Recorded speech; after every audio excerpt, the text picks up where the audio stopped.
It's the Canes Corner podcast. I am Adam Gold. Welcome inside PNC Arena. Hurricanes fell in a shootout 4-3 to the Boston Bruins today. I'll tell you why you probably shouldn't be too upset about that in a minute. First, a reminder. We're brought to you by the Aluminum Company of North Carolina. If you need home improving from the exterior of your home, siding, roofing, windows, although windows is kind of indoor, outdoor, right? All of that stuff can be found at aluminumcompany.com. Go there for free, no obligation estimate. Sammy Hanna and his crew do a great job. Aluminumcompany.com. A lot of ways to look at tonight's 4-3 win. And oh, by the way, overtime loss. If you wanted to feel like a win, since Hurricanes were trailing 3-1 entering the third, by all means. But look, there's a lot of ways to look at this. Oh, this is what I was doing. We're on YouTube Live. You can also, if you're on YouTube Live, you'd rather view this through Twitter. I'm not sure why you would want to, or Facebook Live, whatever. Hit the subscribe button, if you will. And maybe if we can get over 10 subscribers to this, I have no idea how many we have. Then, I don't know, we'll have a party. So let's get right down to it. And of course, we will, in fact, be looking for your comments throughout, and we'll try to read as many as we can just to give us some other things to talk about. But I've written down about 5 or 6 things that I would like to get to here. And the first is, let's just examine the point. And not in the context of Rangers, Toronto, and now Boston. Not in the context of this part of the schedule, but in the context of the game that we watched. Carolina was kind of a mess in the first period. The goal was kind of soft, but I will say that Freddie made a bunch of really good saves. I mean, great saves. The goal was the Pastrnak breakaway, but there was another Pastrnak breakaway that Freddie stopped. There were Jake DeBrusk had, 2 or 3 amazing chances to score. There were opportunities for Boston to probably put 3 on the board in the first period. But Carolina they got good enough goaltending out of Freddie where it was only 1-0. Then the second period came, and Carolina was actually a little bit better in the second period. The chances that they gave up weren't as many, and they weren't necessarily as choice. But there were still 2 soft goals allowed. And I know there are people who will push back on the Pastrnak power play goal from really below the hash marks, in the left faceoff circle, because it's Pastrnak. But Freddie was there. The puck hit him in the pad and went in. I mean, that goal can't go. You cannot allow that goal. And then the goal, who is it? Jakub Lauko, I think. Somebody I'd never heard of. That's also a goal that can't go. So, I mean, if you wanted to argue, and I'm here for it, that all 3 goals that Anderson allowed in the game were soft, then I'm here for it. But we're also going to make the argument that the only reason why Carolina got a point today was because Freddie was awesome in the third period. Because while there weren't a ton of opportunities for the Bruins, what opportunities there were awesome. And Freddie made a bunch of really good saves in the third. So a mixed bag. And there's a bigger picture conversation to be had about Freddie Anderson. And it's not something I haven't talked about at great length. So at the risk of just kind of beating the proverbial dead horse, and my wife would be upset about that because she's a horse owner. I'm more convinced than I've been that if the Hurricanes are going to go far in the playoffs, it's probably going to have to be with Pyotr Kochetkov. The Pastrnak goal, the power play goal, I'm not saying it won't be allowed by Kochetkov because anybody could be leaky next to their post. But Kochetkov's movement laterally is millions times better than Anderson. That's what he struggles with the most, I think. But Freddie made some really good saves tonight, so I don't want to completely disparage him. And the end of the game, I think, was encouraging from that standpoint.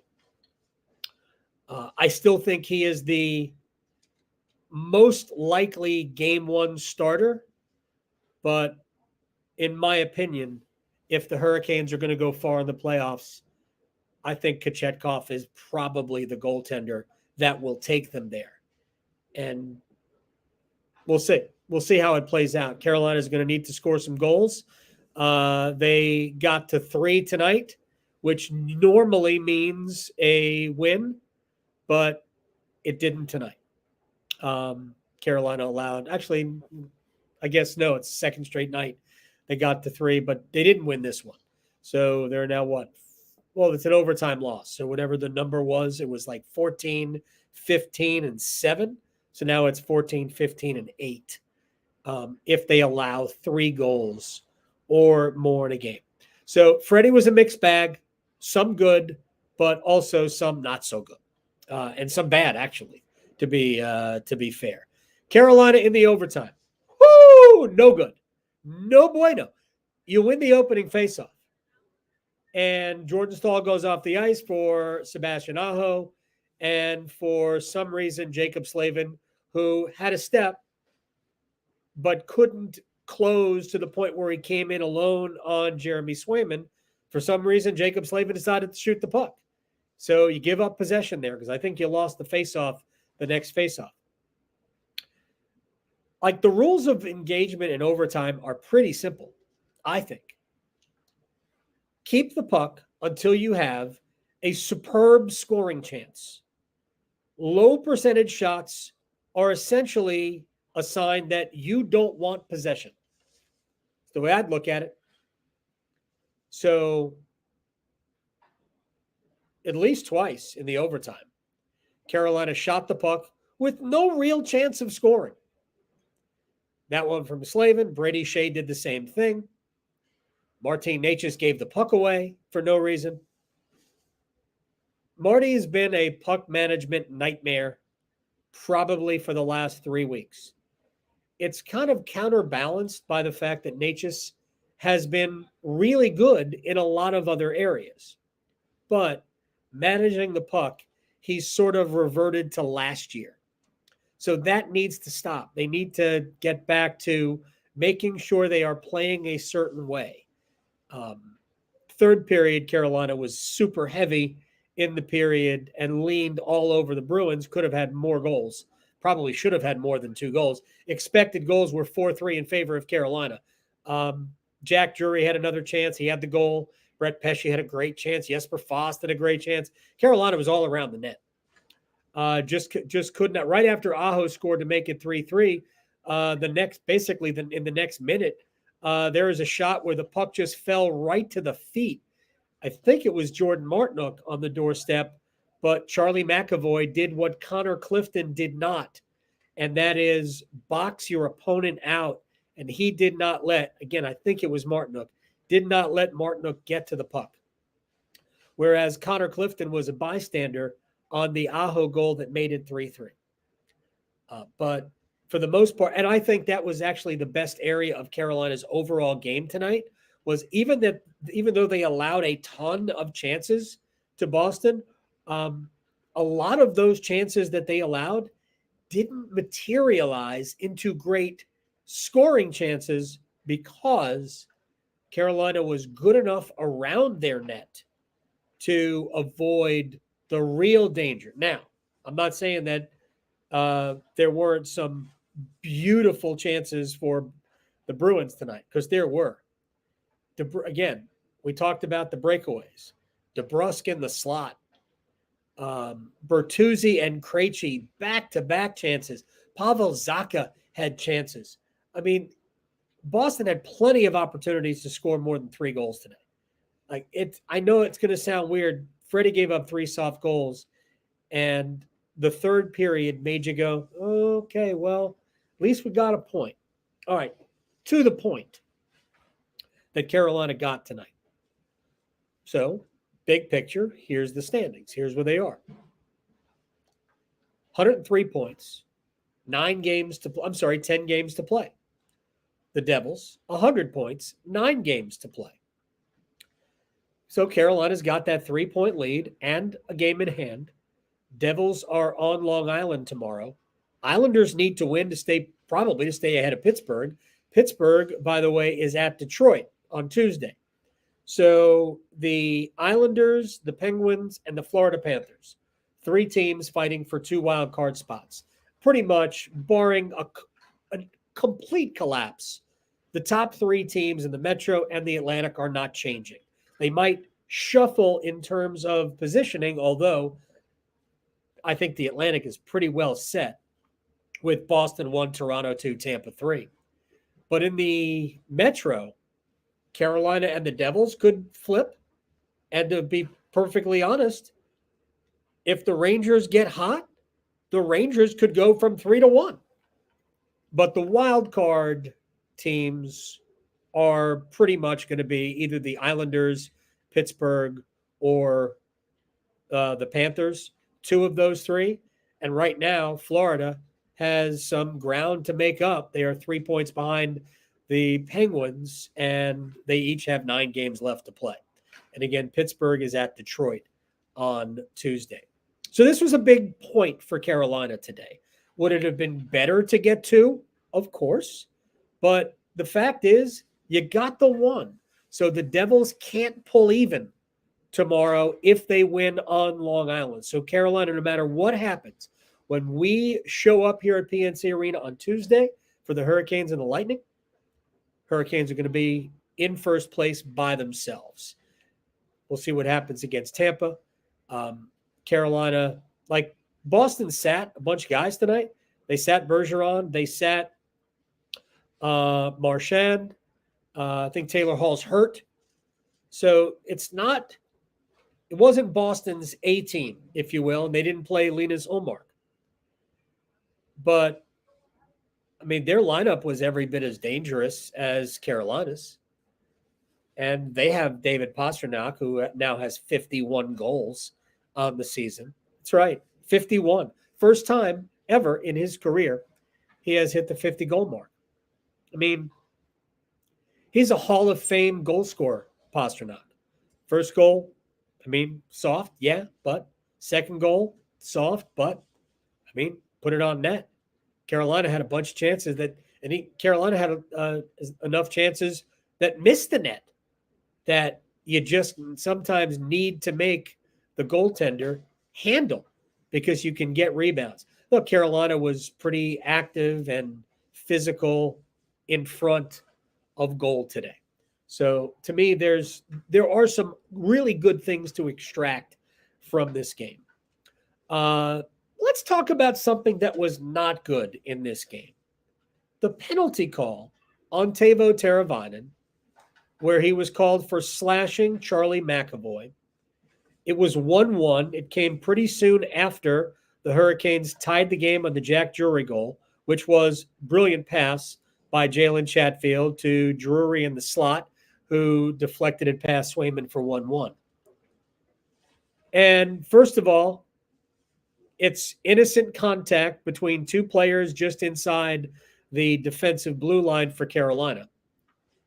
And Teravainen's stick came sort of up, but there was no contact, not with the face anyway. And McAvoy reacted as though Teravainen had gotten him up high. They called it high stick. No, they called it slashing.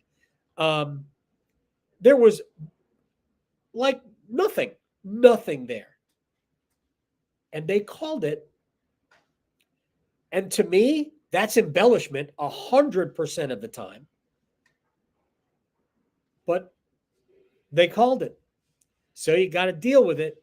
And Carolina didn't because Freddie was sort of there, but Pasternak's shot goes off his pad, right pad in it.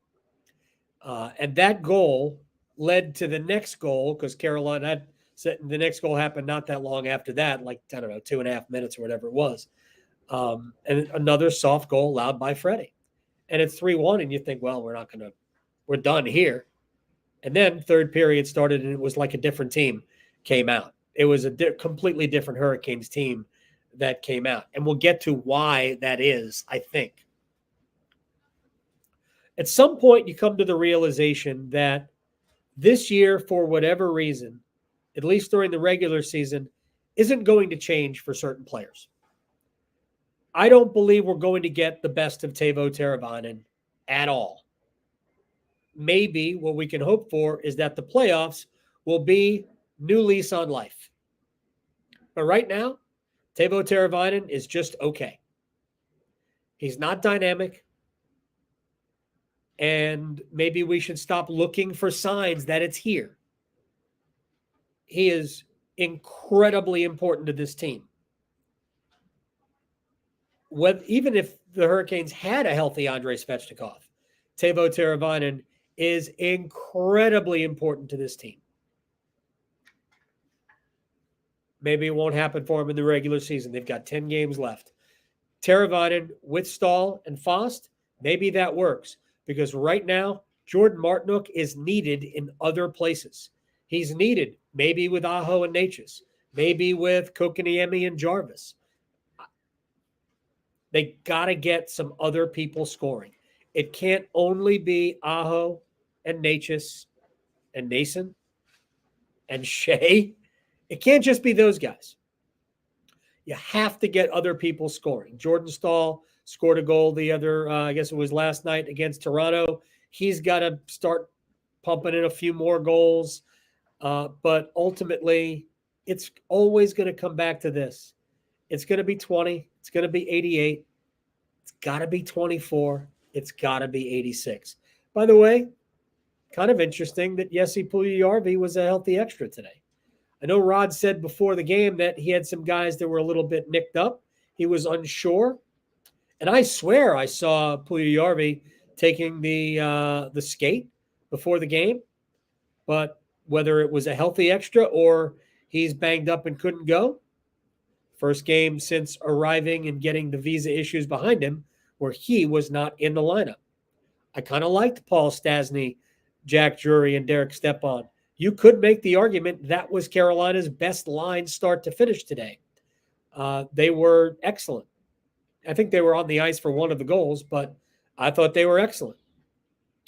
Aho with Natchez and Teravainen was just okay. Aho with Natchez and Martinook made a difference. So Jordan Martinook, he is the Winston Wolf of this team, man. He is the fixer. So if we want Natchez and Aho to be effective offensively, maybe they're going to need Jordan Martinook to be right there with them.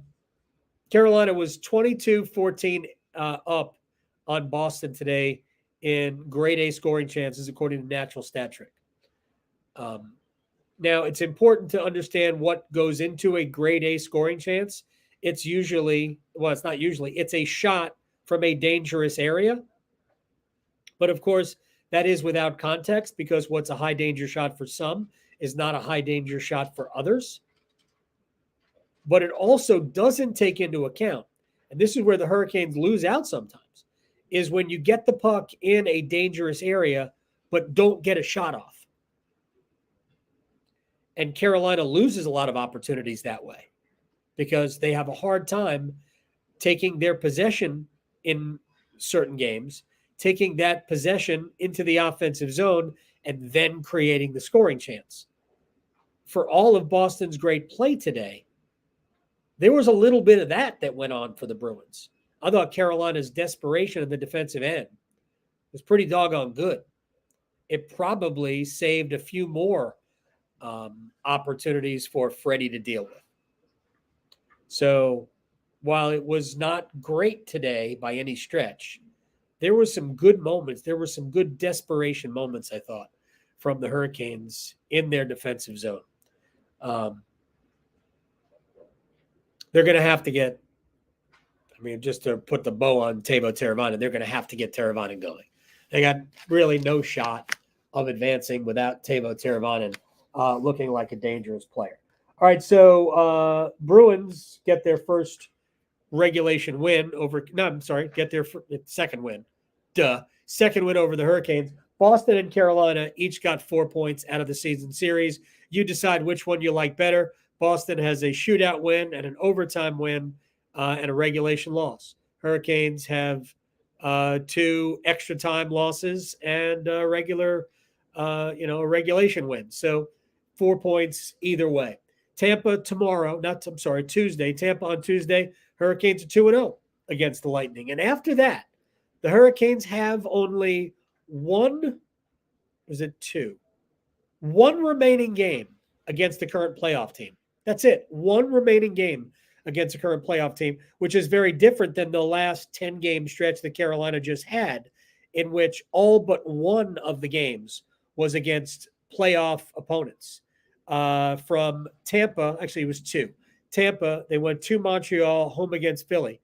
Then it was Vegas, the Devils, the Jets, the Leafs, Flyers again, Rangers, Leafs, Bruins, now Lightning on Tuesday. So that's a heck of a stretch that Carolina has negotiated okay. Not amazing, but okay, especially with their goal-scoring issues and goaltending issues. At Detroit on Thursday, they're at Montreal, home against the Islanders and Senators, at Nashville, at Buffalo, at Ottawa, home against Detroit, and at Florida, final day of the regular season. I don't know how many points it's going to take to win the division, but you've got an extra game to play, and you've got a 3-point cushion. It's really on Carolina's racket whether or not they win the Metro. And I think the Metro matters because if you win the Metro, you're probably playing well in doing it. So, all right, let's get to some questions from the peanut gallery, and I mean that in a loving way. What did I think of Skip? This is from Sam. What did I think of Skip and Chuck being honored at the game today? I mean, is there somebody that's not going to like that?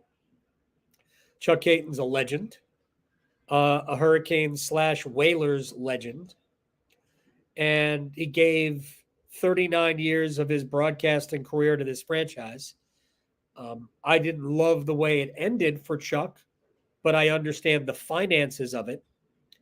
And to me, they needed to honor Chuck. So he hasn't come back in this building as a broadcaster. Chuck has not done hockey since, the end of the 17-18 season. The last season, the Carolina Hurricanes didn't make the playoffs. Chuck wasn't part of the broadcast team the first year they made the playoffs. That was when John Forsland was the TV guy, and they simulcast. Well, they still simulcast, but John Forsland did those games, and they were simulcast on the radio. So there was no dedicated radio broadcast. So Forsland came back last year with the Kraken for the first time, and they gave him essentially a hero's welcome, which he deserves too. So this was the first time that Chuck had been back, at least that everybody knew. I didn't realize he had been in the building for the game against Ottawa because it was last month. And I was not here that night, but he was just here in the stands on tickets with a friend of his. So, yeah, they should honestly honor Chuck and Skip as well. I don't mean to make this entirely about Chuck, but yeah, it was a long overdue. Wesley asked, missed a good chunk of the third period. Where did the Canes turn the game around? Honestly, right away. They had the puck. Carolina's game. We get lost in the defense, right? And their defense is very good, obviously. But Carolina's game is puck possession. If we have it, meaning the Hurricanes, you can't score. Right? And that's what happened in the first 10 minutes of the third period. I mean, Carolina had the puck all the time. I'll say it again. Almost surprising the Hurricanes couldn't get the go-ahead goal in the third period, as many good chances as they had. So That was good.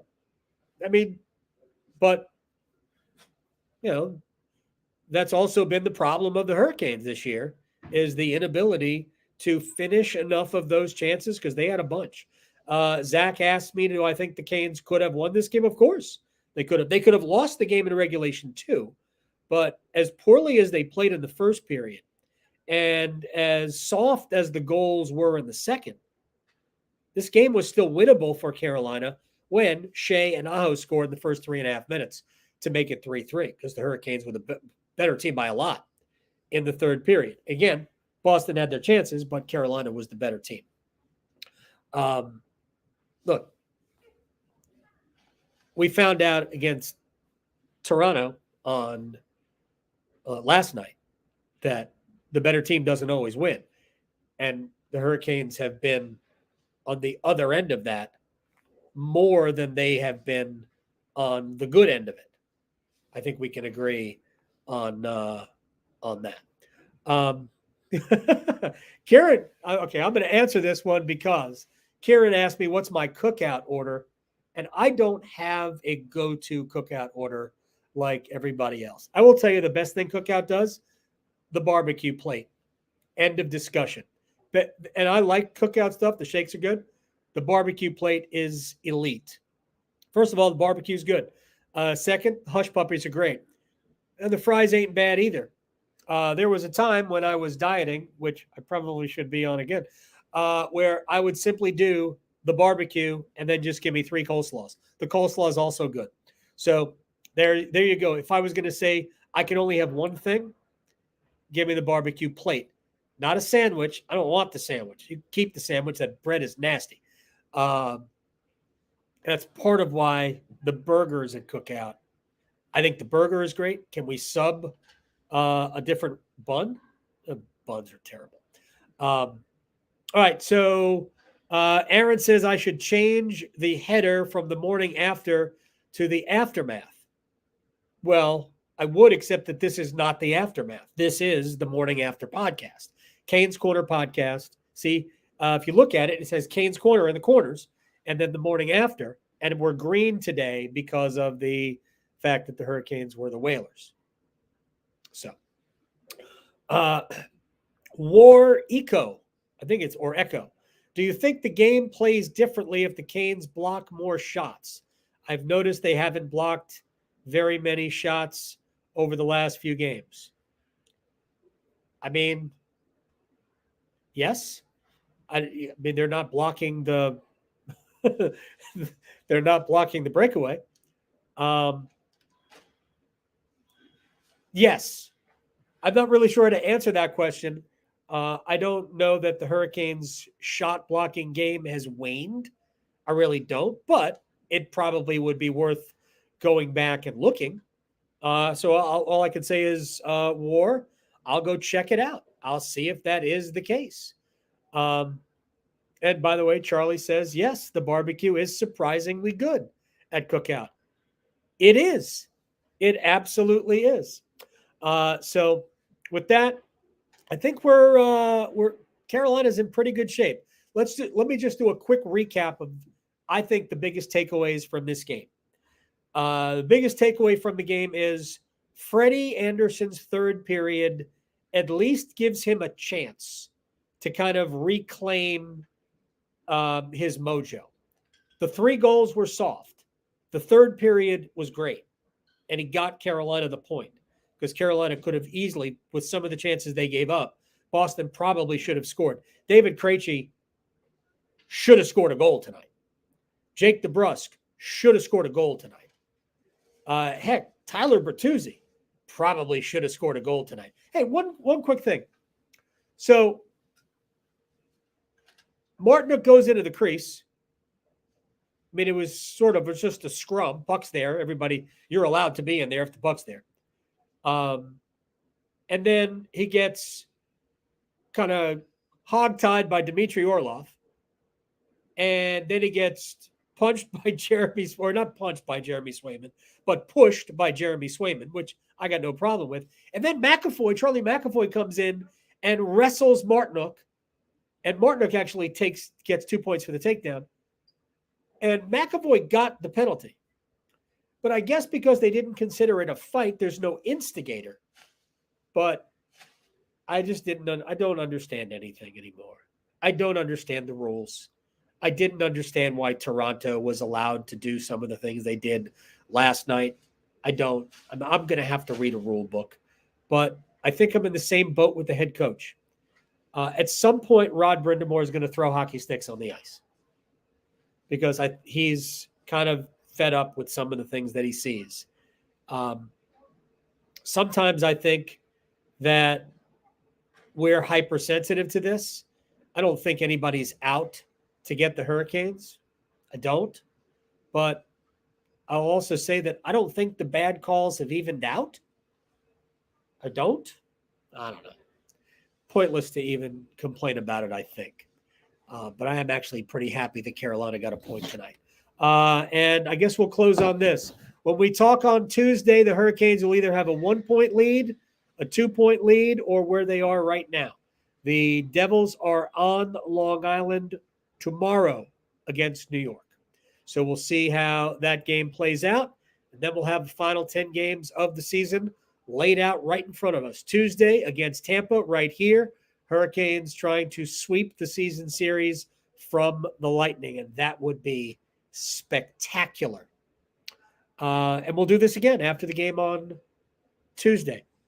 We're brought to you by the Aluminum Company of North Carolina. If it's for the exterior of your home, you can find it at the Aluminum Company of North Carolina on Hamlin Road in Durham. No place like it. Sam Mahana's crew do a great job. Siding, roofing, windows, entry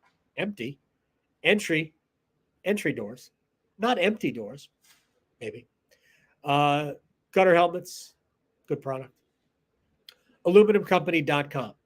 Until you can, by the way, like this, follow this right here on YouTube, and also the Canes Corner podcast, wherever you get your podcasts, because this will also be produced as a regular podcast. So until we see you on Tuesday, have a good one. I'm Adam, and we will bid you adieu.